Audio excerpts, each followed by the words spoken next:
एक गांव धीरपुर में अंकित अपने परिवार के साथ रहता था। अंकित बहुत ही गरीब था। एक दिन अंकित के पिता रामू अंकित के पास आते हैं और बोलते हैं, अरे रामू बेटा, एक खटिया लेकर आ जा। मुझे डॉक्टर साहब ने जमीन में सोने से मना किया था। अगर तू एक खटिया लेकर आ जाएगा तो मुझे आराम आ जाएगा। अरे पिताजी, ये भी कोई कहने की बात है? अगर आपकी तबीयत खराब है तो मैं जरूर लेकर आऊंगा। फिर रामू वहाँ से चला जाता है।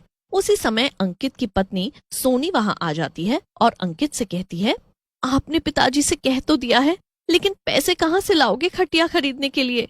अभी तो हमारे पास 2 वक्त की रोटी के पैसे ही मुश्किल से हो पाते हैं। सोनी की बात सुनकर अंकित हंसने लगता है और सोनी से बोलता है, मेरी प्यारी सोनी, तुम इसकी चिंता मत करो। मैं कुछ ना कुछ जुगाड़ कर लूंगा। पिताजी ने पहली बार मुझसे कुछ मांगा है और उनकी मांग पूरी करना मेरा धर्म है। तुम चिंता मत करो। फिर अगले दिन अंकित बाजार से आते समय खटिया वाले के पास जाता है और बोलता है, अरे खटिया वाले भैया, एक बढ़िया सी और मजबूत खटिया दिखाओ। मुझे अपने पिताजी के लिए खटिया लेनी है। ये देखो भैया, ये हमारी दुकान की सबसे बढ़िया खाट है। इससे अच्छी खाट पूरे बाजार में नहीं मिलेगी। अंकित को खटिया पसंद आ जाती है और वे अपने पास पैसे गिनने लगता है। उसके पास खटिया खरीदने लायक पैसे नहीं होते। ये देखकर खटिया वाला बोलता है, भैया, आप जितने पैसों में नई खटिया लेना चाह रहे हैं, उतने पैसों में तो आपकी सिर्फ पुरानी खटिया ही मिल पाएगी। यहाँ पास में पुरानी खाट की दुकान है, आप वहाँ जाकर देख लो। अंकित खटिये वाले से दुकान का पता लेकर पुराने सामान की दुकान पर चला जाता है। दुकान बिल्कुल खाली होती है। अंकित दुकान वाले से बोलता है, भैया, अरे ओ भैया, कहाँ हो? मुझे आपसे एक पुरानी खाट खरीदनी है। अरे बाहर आओ। अंकित की आवाज सुनकर एक आदमी बाहर आता है। उसके चेहरे पर अजीब सी खामोशी होती है और उसकी आंखें एकदम लाल होती हैं। वे अंकित के पास आकर बोलता है, बोलो क्या चाहिए? क्यों इतना जोर जोर से चिल्ला रहे हो? भैया, मुझे एक पुरानी खटिया चाहिए। अगर आपके पास है तो मुझे बेच दो। दुकान वाला कुछ नहीं बोलता और अंकित को अपने साथ चलने का इशारा करता है। अंकित डरता डरता उसके पीछे चल पड़ता है। एक अंधेरे कमरे में ले जाने के बाद दुकान वाला एक खाट की तरफ इशारा कर बोलता है, ये खाट ले लो। ये खाट तुम्हारे बजट में आ जाएगी। दुकान वाला मन ही मन खुश हो जाता है कि अब उसे इस खटिया से मुक्ति मिलेगी। अंकित को भी खाट पसंद आ जाती है और वे पैसे निकाल कर दे देता है और फिर खाट को लेकर घर आ जाता है और रामू के कमरे में रख देता है। खाट देखकर रामू बहुत खुश हो जाता है और बोलता है, वाह मेरे बेटे, कितनी बढ़िया खटिया है। अब मेरी कमर का दर्द भी ठीक हो जाएगा। तू मेरा सच्चा बेटा है। जीता रहे। आजकल के गद्दों पर सोना तो बड़ा ही मुश्किल है। कमर और भी दुखती है। पुराने जमाने में सब लोग या तो जमीन पे या खाट पे ही सोते थे और तंदुरुस्त रहते थे। ऐसा कहकर रामू वहाँ से चला जाता है। तभी वहाँ सोनी भी आ जाती है और बोलती है, वाह जी, आज तो तुम्हें मजा ही आ गया होगा। तुम्हारे खूसड़ बाप ने तुम्हारी खूब तारीफ कर दी है। फिर सोनी और अंकित भी अपने कमरे में सो जाते हैं। रात में जब रामू सोने लगता है तो उसे लगता है कि कोई उसका गला दबा रहा है और उसे किसी गड्ढे में ले जा रहा है। रामू घबराकर उठ जाता है। वो पसीना पसीना हो गया है। अरे मर गया रे, ये कैसा सपना था? इतना डरावना ऐसा तो कभी नहीं हुआ। लगता है मेरी तबीयत खराब हो रही है। रामू को अपने गले में दर्द होता है और वे अपने गले में हाथ फेरता है। उसके गले पर हाथों के निशान होते हैं। ये देखकर रामू और घबरा जाता है। अगली सुबह रामू अंकित को अपने साथ हुई घटना के बारे में बताता है, जिसे सुनकर अंकित हंसने लगता है और बोलता है, पिताजी, आप भी ना कितने वहमी हैं। मुझे लगता है आपको कोई वहम हुआ है। अच्छा चलो, मैं काम पर चलता हूँ। नहीं बेटा, मैं सच बोल रहा हूँ। तू मेरी बात का यकीन कर। ओह पापा, चलो अभी मैं जाता हूँ। रात में देखते हैं। आप अपना ध्यान रखना। ऐसा कहकर अंकित वहाँ से चला जाता है और शाम को रामू डरते डरते फिर से सो रहा होता है। रात में उसके कमरे में एक काला साया आता है और उसकी छाती पर बैठकर गला दबाने लगता है। रामू की नींद खुल जाती है। छोड़ दे मुझे। कौन है तू? मेरा गला क्यों दबा रहा है? रामू के चिल्लाने की आवाज सुनकर सोनी उठ जाती है और अंकित को उठाते हुए बोलती, अजी सुनते हो? जल्दी चलो, देखो पिताजी ना जाने क्यों चिल्ला रहे हैं। चलो जल्दी। अंकित और सोनी रामू के कमरे में जाते हैं और जल्दी से लाइट जला देते हैं। रामू कमरे में बेहोश पड़ा होता है और उसके मुंह से झाग निकल रहा होता है। ये देख सोनी बोलती है, ये पिताजी को क्या हो गया? कहीं इन्हें हार्ट अटैक तो नहीं आ गया? अंकित और सोनी रामू को लेकर एक डॉक्टर के पास जाते हैं। डॉक्टर रामू को देखता है और बोलता है, इन्हें कुछ भी नहीं है, इन्हें ये तो बिल्कुल फिट है।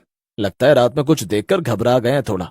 फिर रामू, अंकित और सोनी डॉक्टर के पास से अपने घर आ जाते हैं। रामू अंकित से बोलता है, बेटा, मुझे रात में अपने कमरे में फिर से वही सपना दिखा, और इस बार तो कमरे में एक काला साया भी था। मैं सच बोल रहा हूँ बेटा। पिताजी आप डरो मत, मैं आज आपके कमरे में सोता हूँ और देखता हूँ कौन है जो आपको परेशान कर रहा है। वो जो कोई भी होगा मैं उसे छोड़ूंगा नहीं, आप चिंता मत करो। फिर रात में अंकित रामू के कमरे में सो जाता है। आधी रात में अंकित को लगता है जैसे कोई उसके पैरों को पकड़ रहा है। अंकित उठकर बैठ जाता है। कमरे में कोई नहीं होता। अंकित खाट से उतरकर नीचे लेट जाता है। अंकित नीचे लेट जाता है, लेकिन उसे नींद नहीं आती। थोड़ी देर बाद उसे एक आवाज आती है जो कह रही होती है, तू मेरी जगह पर क्यों सो रहा है? भाग जा, नहीं तो मार डालूंगी। आवाज सुनकर अंकित उठकर बैठ जाता है। ये कैसी आवाजें आ रही है? ये सब क्या हो रहा है? कहीं कोई चुड़ैल का चक्कर तो नहीं है? तभी वहां एक बूढ़ी चुड़ैल आकर बैठ जाती है, जो उसे अपनी लाल लाल आंखों से घूर रही होती है। अंकित उसे देखकर चिल्लाने की कोशिश करता है, लेकिन उसके मुंह से कोई आवाज नहीं निकलती। तू जितना भी चिल्ला ले, तेरी आवाज कोई नहीं सुन पाएगा। तू मेरी खाट को यहाँ क्यों लाया है? बता मुझे, तू और तेरा परिवार जिंदा नहीं बचेंगे। किसी को नहीं छोड़ूंगी। मुझे इसी खाट पे बांध कर मारा था ना। चुड़ैल जी, मुझे नहीं पता था कि ये आपकी खाट है, नहीं तो मैं ये खाट कतई यहाँ पर नहीं लाता। और मैंने नहीं मारा आपको। तूने नहीं मारा, लेकिन इसी गांव के किसी बंदे ने मुझे मारा है। मैं इस गांव में किसी को नहीं छोड़ूंगी। तू ये खाट यहाँ लेकर आया है, ये तेरी सबसे बड़ी गलती है और तुझे इसकी सजा तो भुगतनी ही पड़ेगी। चुड़ैल के ऐसे बोलते ही अंकित के शरीर पर पंजों के निशान बनने लगते हैं और खून बहने लगता है। दर्द की वजह से अंकित बेहोश हो जाता है। अगली सुबह जब उसे होश आता है, रामू और सोनी उसके पास ही बैठे होते हैं। पिताजी आप सही कह रहे थे, इस खाट में चुड़ैल का वास है। वो चुड़ैल इस खाट की मालकिन है। मैंने कल रात में उस चुड़ैल से खुद बात की। उसने मुझे सब कुछ बताया कि कैसे उसे मारा गया था। चुड़ैल से बात? बेटा, हमें जल्दी कुछ करना होगा, नहीं तो वो चुड़ैल हमारी जान भी ले सकती है। रामू के ऐसा कहते ही अंकित उठता है और उस चुड़ैल की खटिया को घर से बाहर ले जाकर फेंक देता है और बोलता है, पिताजी, ये खटिया इस सारे फसाद की जड़ है। मैं इस खटिया को ही फेंक देता हूँ और अभी जाकर इस दुकान वाले से पूछता हूँ कि ये सब क्या है और उसने मुझे ऐसी खटिया क्यों बेची। ऐसा कहकर अंकित दुकान वाले के पास जाता है और बोलता है, ए दुकान वाले, ये कैसी खटिया बेचती तूने मुझे? ये तो एक भूतिया खाट है, इसमें रोज रात को चुड़ैल आती है। कैसी नासमझी वाली बात कर रहे हो बेटा? खाट में चुड़ैल? लगता है सुबह सुबह शराब पी लिया तुमने। भला खाट में भी कोई भूत होता है? चलो फुटो यहाँ से। इस तरह खाट वाला अंकित को अपनी दुकान से वापस भेज देता है। तभी अंकित रास्ते से जा रहा होता है। उसे एक साधु बाबा दिखते हैं। अंकित उनके पास जाता है और उन्हें खाट और अपने साथ हुई सारी घटना बता देता है, जिसे सुनकर बाबा बोलते हैं, बेटा, वो कोई मामूली खाट नहीं है। उस खाट पर किसी औरत की हत्या हुई थी, जिसकी वजह से उसकी आत्मा उस खाट में रहने लग गई है। हाँ बाबा, तो बाबा क्या मुझे इस खाट और उस चुड़ैल से मुक्ति नहीं मिलेगी? मैंने ये नहीं कहा बेटा कि तुम्हें कभी मुक्ति नहीं मिलेगी। मेरा कहना यह है कि तुम्हें इस खाट से किसी तरह छुटकारा पाना होगा। तुम इस खाट को किसी पवित्र नदी में प्रवाहित कर दो। ठीक है बाबा, आप मेरे साथ चलो फिर। अभी मुझे उस खाट से छुटकारा दिलवा दो, मैं बहुत परेशान हूँ। कोई बात नहीं बच्चा, हमारा तो जीवन ही जगत की भलाई करना है, तू चिंता मत कर।